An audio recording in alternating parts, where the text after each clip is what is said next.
When I graduated high school, I decided to take a year off before going to college, because high school was especially brutal for me. I had money put away that my grandpa had left me when he passed away. I decided to travel around the US, see the sights, take odd jobs, and meet new people. I left from Minnesota the day after graduation and landed in Orlando, Florida 3.5 hours later. I wanted to go as far south as possible and see the beach for the first time. Growing up in the Midwest is just different. Orlando was a culture shock. I was from a teeny town in Minnesota. We didn't have oceans and palm trees and drive-through bars. We had lakes and churches on every corner, and farmland as far as the eye could see. I spent the first few days applying for odd jobs, but got a call almost instantly just a few hours later. I got a call back from Hamburger Mary's. If you aren't familiar, it's a burger joint that also hosts drag shows, and it's rumored to be haunted. Did I mention I wanted a completely different experience than what I had in Minnesota? I wanted to shake it up a bit, and Hamburger Mary's needed a waiter because it was about to be tourist season. During training, co-workers briefly shared some of their experiences with the ghost girl in Victoria-era clothing who haunts the place. Now, I never really thought much about the paranormal. I didn't have any friends or family who were interested in it, so I smiled politely and nodded while they told their stories and experiences, not really thinking much of it. It was a fast-paced environment, and training was intense, but I actually fit right in and learned the job quickly. But it was soon time for my first closing shift without someone following me around telling me what to do. Of course, other people were around, so I wasn't alone, but it was still nerve-wracking. There was a small lull in new people coming in, so I got to wiping tables that had just left. As I was wiping the first one off, I heard a tap, tap, tap on the window. I looked up, expecting to see a drunk person or small child. What I saw was a small child in a dress. She dropped down as soon as I looked up.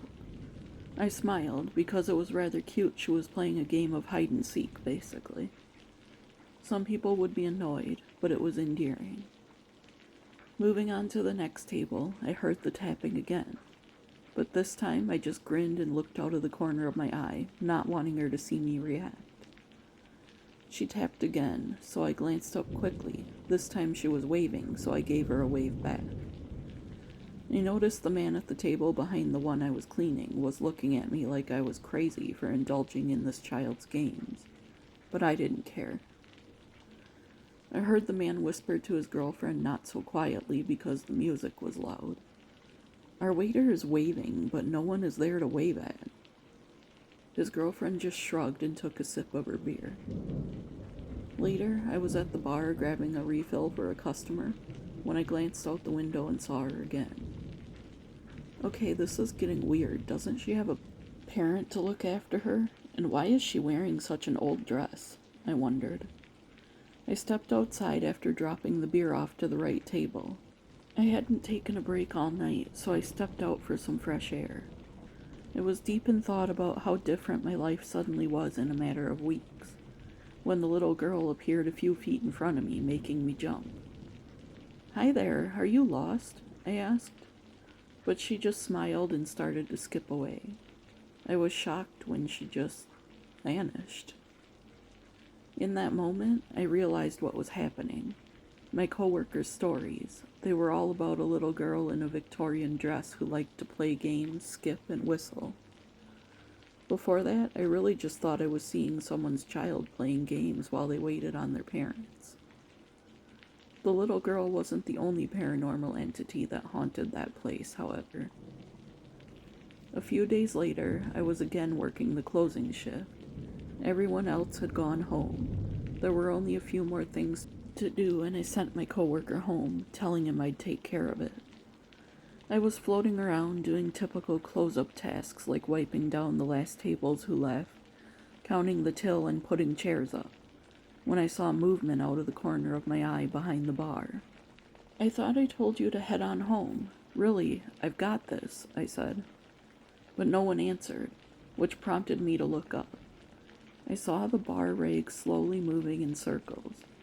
I paused, staring intently, but it stopped, almost as if I had caught someone doing something they weren't supposed to.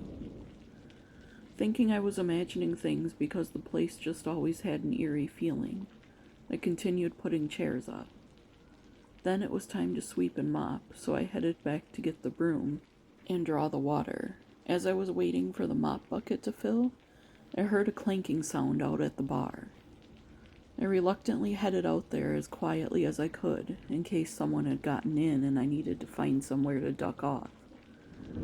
But I was astonished when I saw the rag moving again, only this time with more force, and it was almost as if a hand was hitting the glasses as they were cleaning the bar. I stood there and watched a few seconds, when suddenly a figure came into focus. The figure of an older man holding the rag. I couldn't believe what I was seeing. The next day I spoke to one of my coworkers who confirmed. There were many stories of people seeing barkeeps cleaning the bar. It was rumored to be 2 former barkeeps who were in the bar nearly every day when they were alive. I had many other experiences with both the little girl and the ghost barkeeps over the next few months that I worked there. It was an experience I will never forget. I've actually heard of that place. It was cool to hear a story from a place I've heard of. Also, I'm from a small town in Wisconsin, so I can relate. We are pretty isolated up here, and just about anywhere is a culture shock to us. Thank you so much for sharing your story. Have a paranormal story to share for an upcoming video? Email it to the address in the description below. Please like the video, subscribe if you haven't, we're so close to 100 subs. And with that, see you tomorrow, friends.